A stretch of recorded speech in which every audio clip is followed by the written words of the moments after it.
پھر ہم خدا کے پہاڑ پر چڑھ سکتے ہیں. واہ. ہمارے دل میں مکر نہیں ہونا چاہیے, فریب نہیں ہونا چاہیے, پھر ہم خدا کے پہاڑ پر چڑھ سکتے ہیں. اور وہ باطن کی پکیزگی میں کہتا ہے, وہ کہتا ہے اگر میرے اندر بدی ہوتی تو خدا میری نہ سنتا. واہ. اگر Praise God. ہمارے اندر بدی ہوگی تو خدا ہماری نہیں سنے گا. ہمارا اندر صاف ہونا چاہیے, انر ہمارا بالکل صاف ہونا چاہیے, پھر خدا ہماری دعا سن لے گا. کلام میں لکھا وہ دعا پر دعا کریں گے, خدا ان کی نہ سنے گا. کیوں نہیں سنے گا؟ کیونکہ ان کے اندر بدی ہے. آمین. وہ انہوں نے اپنے آپ کو خالص نہیں کیا. جب تک انسان اپنے آپ کو خالص نہیں کرتا خدا اس کی دعا نہیں سنتا. جب تک پاکیزگی نہیں ہوگی خدا اس کی دعا نہیں سنے گا. آمین. مطلب پاکیزگی کا جو میٹر ہے, صاف کپڑے پہنے ہوئے ہیں, سارا کچھ صاف ہے, نہائے بھی ہوئے ہیں, لیکن اندر سے صاف نہیں ہے, اندر سے خدا سے بھرے نہیں ہیں. تو کیا خدا سے جو مور زیادہ پاکیزہ ہونے کے لیے ہمیں کیا صرف اپنی باہری جو حالت ہے اس پر توجہ دینی ہے, یا خدا کے ساتھ جڑنا ہے؟ پادری صاحب جی ذرا, بشپ صاحب ذرا اس پر روشنی ڈالیے گا. اگر ہم اسی کی جو ہے نا وہ 15 آیت کو دیکھیں گے, جی سر. یہاں پر لکھا ہے غور سے دیکھتے رہو کہ کوئی شخص خدا کے فضل سے محروم نہ رہ جائے. ایسا نہ ہو کہ کوئی کڑوی جڑ پھوٹ کر تمہیں دکھ دے, اور اس کے سبب سے اکثر لوگ ناپاک ہو جاتے ہیں. یہاں پر جو ایک چیز بیان کی گئی ہے وہ یہ ہے کہ کوئی کڑوی چیز تمہارے اندر سے نہ پھوٹ نکلے. جی. یعنی ہمارے رویے, ہمارے کام ایسے نہ ہوں کہ جس کے سبب سے ہم ناپاکی کی طرف چلے جائیں. سم ٹائم ہمارا ڈریس, ہمارا حلیہ بالکل صاف ستھرا ہوتا ہے, لیکن اندر سے ہم جو ہیں وہ ناپاک ہوتے ہیں. ہمارے رویے دوسروں کے ساتھ اچھے نہیں ہوتے. ہمارا چال چلن, اٹھنا بیٹھنا ایسا نہیں ہوتا جیسا کہ خدا کو پسند ہے. واہ. اس لیے ہمارے اندر سے وہ چیزیں, خدا کا کلام کہتا ہے کہ وہ پھوٹ نہ نکلے جس کے سبب سے ہم کیا ہوں, ناپاک ہو. یہی وجہ ہے کہ بعض اوقات ہم اوپر سے کچھ اور ہیں اور اندر سے ہم کچھ اور ہیں, اور خدا کا کلام اس بات کو بیان کرتا ہے کہ پاک بنو جیسا تمہارا بلانے والا پاک. آمین آمین. اس کا مطلب ہے پادری صاحب جی کہ اگر ہم اندر سے پاک نہیں ہیں اور باہر سے پاک ہیں تو ہم پاکیزہ نہیں ہیں, ہم ہولی نہیں ہیں. کون سی چیزیں ہیں جن پر نظر رکھ کر ہم پاکیزگی کو بڑھا سکتے ہیں؟ ذرا پلیز ذرا اس پر پادری صاحب جی ذرا بتائیے گا. یہ دعا اور روزہ ہمیں پاک کرتا ہے. واہ. دعا کریں روزے کے ساتھ تو ہم پاک ہوں گے. ہمیں دعا میں لگے رہنا چاہیے. جب ہم دعا میں لگے رہیں گے تو ہم پاکیزہ رہیں گے. جب بھی انسان آؤٹ ہوتا ہے اپنے دائرے سے تو ناپاک ہوتا ہے. جب ہم اپنے دائرہ کار میں رہیں گے تو کبھی بھی ناپاک نہیں ہوں گے. واہ.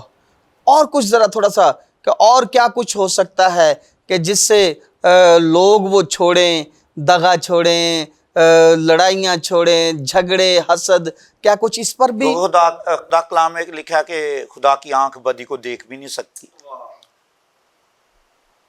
اگر ہم بدی کو رکھیں گے, ایسی ہماری حرکات ہوں گی تو ہماری پاکیزگی جاتی رہے گی. لالچ ہمیں پاکیزگی سے پیچھے لے کر جاتا ہے. سب سے بڑا جو لالچ لوگوں کو پاکیزگی کی وجہ بنا, پاکیزگی دوری بن گیا ہے. تو ہمیں لالچ چھوڑنا چاہیے. ہمیں گناہ سے بڑا دور رہنا چاہیے. تو پھر ہم خدا کے, اگر ہم خدا یسوع کی ٹیچنگ دیکھیں تو خدا یسوع نے متی میں کہا کہ مبارک ہیں وہ جو پاک دل ہیں, وہ خدا کو دیکھیں گے. آمین. اگر ہم پاک دل ہوں گے تو پھر خدا کو دیکھ سکتے ہیں. واہ. اگر پاک دل ہی نہیں تو خدا کو کیسے دیکھیں گے؟ ہاللویا. کیونکہ خدا کی آنکھ بدی کو دیکھ نہیں سکتی. آمین سر. طاہر آمین. صاحب, یہ انر ہمارا پاک ہونا بہت ضروری ہے. آؤٹ نہ بھی ہو, انر ہمارا پاک ہونا چاہیے. مطلب اب بہت سارے ایسے ہمارے فیسٹیولس یا کچھ ایسی بات مطلب کچھ ایسے تہوار آ جاتے ہیں جس میں لوگ اوپر والے لباس کو جو ہے وہ زیادہ توجہ کرتے ہیں اور اندر جو ہے وہ اس پر توجہ نہیں کرتے، کالا سوٹ پہن لینا یا کچھ اس طرح سے، تو کیا یہ پاکیزگی کو بڑھاتا ہے یا اس طرح سے مطلب رویے کو کرنا؟ یسوع مسیح نے پوشاک کے بارے میں بڑی تعلیم دی ہے گڈ فرائیڈے کی بات جیسے کر لیتے ہیں ہم، کہ اس نے کہا کہ تم سفیدی فری کیا ہو، قبریں ہو۔ اوپر سے لباس اچھا پہن لیتے ہو لیکن اندر تمہارے گناہ ہیں۔ آمین۔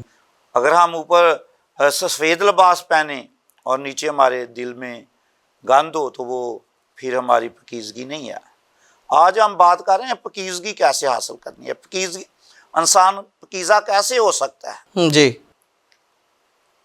خدا کے کلام کو اپنے دل میں رکھ کر، اگر خدا کا کلام دل میں ہوگا تو بندہ پاک رہے گا۔ جب خدا کا کلام سے ہم دور ہوتے ہیں تو پھر ہم ناپاک ہو جاتے ہیں۔ آمین، اس لیے خدا کا بندہ داؤد کہتا ہے تیرے کلام نے مجھے آگے پیچھے سے گھیر رکھا ہے۔ آمین، جب ہم گھرے رہیں گے تو پھر ناپاکی نہیں ہوگی، واہ، پھر پاکیزگی رہے گی۔ آمین، اس لیے خدا کا بندہ داؤد کہتا ہے 66 بول، یقیناً اس نے میری دعا کو سن لیا ہے، پھر یقیناً خدا ہماری دعا سنے گا اگر ہم پاک ہوں گے۔ کیونکہ خداوند یسوع کا جب ہم ٹیچنگ دیکھتے ہیں اس نے کہا کہ مبارک ہیں وہ جو پاک دل ہیں کہ وہ خدا کو دیکھیں گے۔